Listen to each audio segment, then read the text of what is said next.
also participate in that global market. Because there are billions and billions of customers in China and in India and all over the world. And we've learned so much about those opportunities, and we just want to know how to get those micro businesses to get to be small businesses so they can grow to large businesses. Thank you. Anil, first of all, how big do you have to be to do business outside the world in India or China? And then what do you have to do to take advantage of that? I think that the starting point is the recognition of these markets as markets that you want to serve.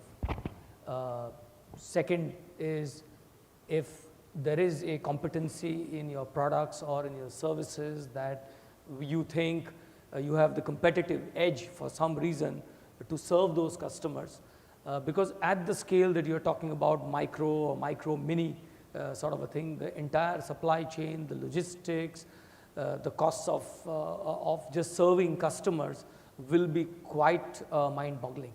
However, I think that the social network and the internet are good tools of moving forward to get recognition of markets as well as recognition of the potential of what can be really done. I think that there has to be a sectorial focus towards doing things, because you can't mean everything to everybody in 1 billion people in India or 1.5 billion people in China. And you will always face the comfort factor that he mentioned, that your neighborhood store may be a better customer for you, and you may not want that geographic diversification to occur going forward.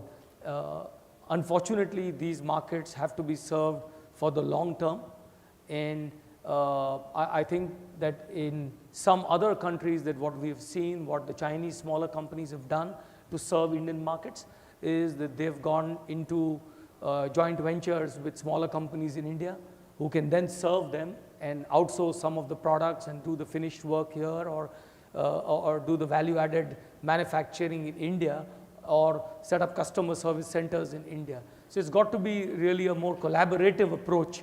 I don't think that the direct serve model to customers is likely to make any progress. It will just severely frustrate you and impact your thinking and saying, I'm actually good to sell into the next zip code, and I don't want to do anything further. I'm going to do something. Yeah, Can I add Peter. one thing to that? Just this is a word of encouragement for you. I'm here in Washington. I'm talking to a lot of politicians, business leaders when they come through here, but I've also had the opportunity at Bloomberg to talk to business folks across the country.